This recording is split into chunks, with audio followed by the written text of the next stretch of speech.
O imbecil coletivo está vivo e atuante. Vamos falar sobre ele depois da vinheta.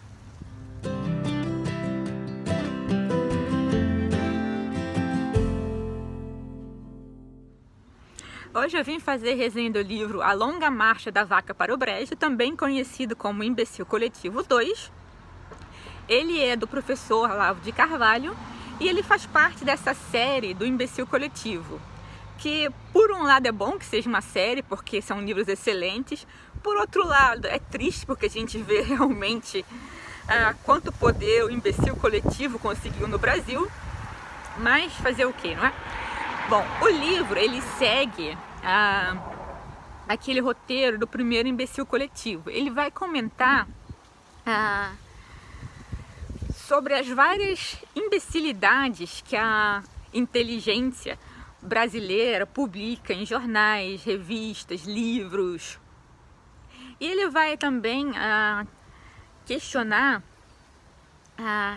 esse pensamento único que se estabeleceu nas chamadas classes pensantes do Brasil.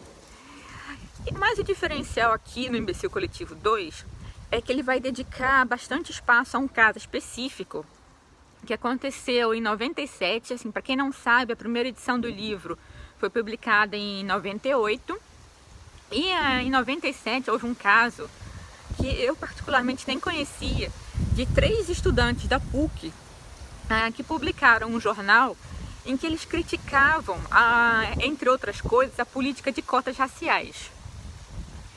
E houve assim uma reação completamente despropositada. Aos editores do jornal foram agredidos, cuspiram neles, teve um fuzuê na imprensa chamando eles de racistas e tudo.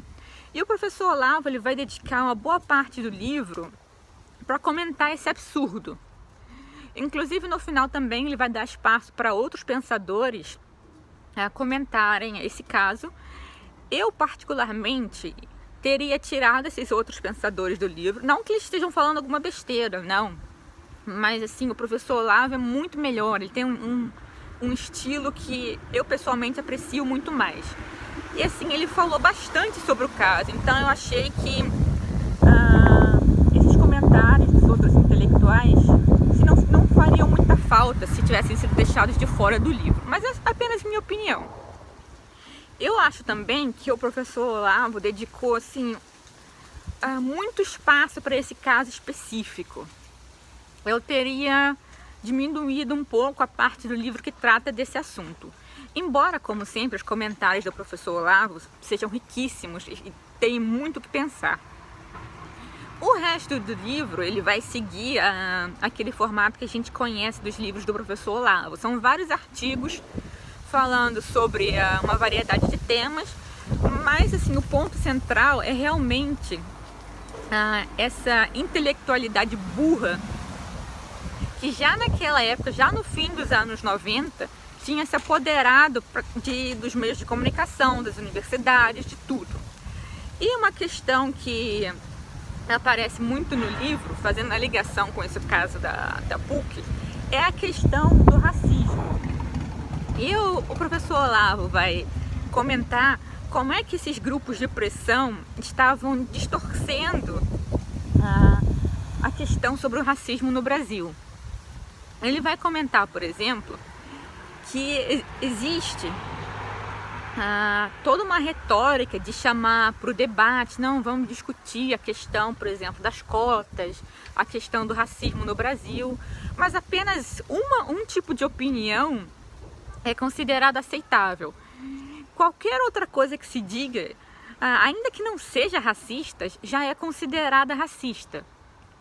Então é uma falsa democracia, uma falsa troca de ideias. O professor Olavo vai dizer, inclusive, que funciona da seguinte maneira: se estabelece, por exemplo, que o único meio de resolver a questão racial e a desigualdade no Brasil é através do sistema de cotas. E se você se opõe, você fica tido por essa intelectualidade automaticamente como racista. Eles não querem nem ouvir se você tem alguma outra solução a propor, se você é a favor da política de cotas, mas com ressalvas.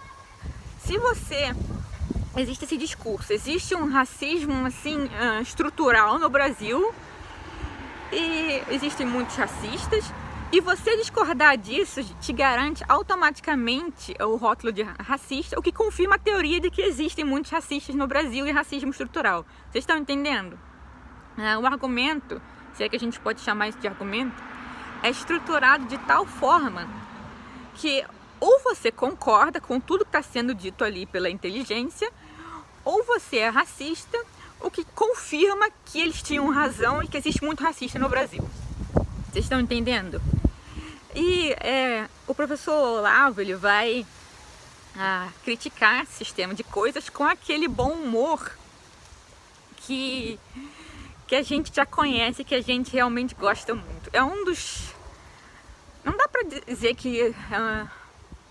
eu ia dizer um dos melhores livros do Olavo, mas todos são excelentes, todos que eu já li. Então, se você gosta do estilo do professor Olavo, esse também é um livro que vale muito a pena ler. Como eu disse, ele foi publicado no final dos anos 90. E assim, eu fiquei um pouco impressionada de já naquela época existir essa cultura do cancelamento.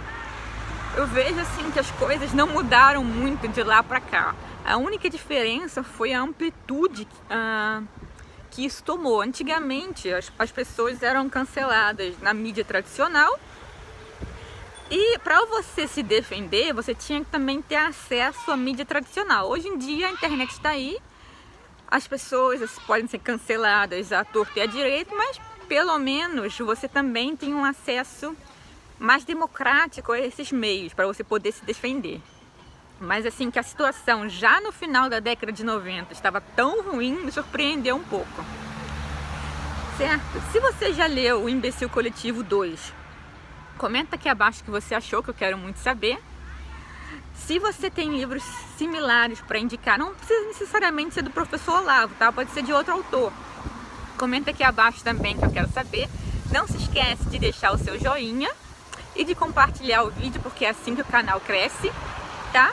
Eu agradeço a sua atenção e a gente vai se ver no próximo vídeo. Fiquem com Deus.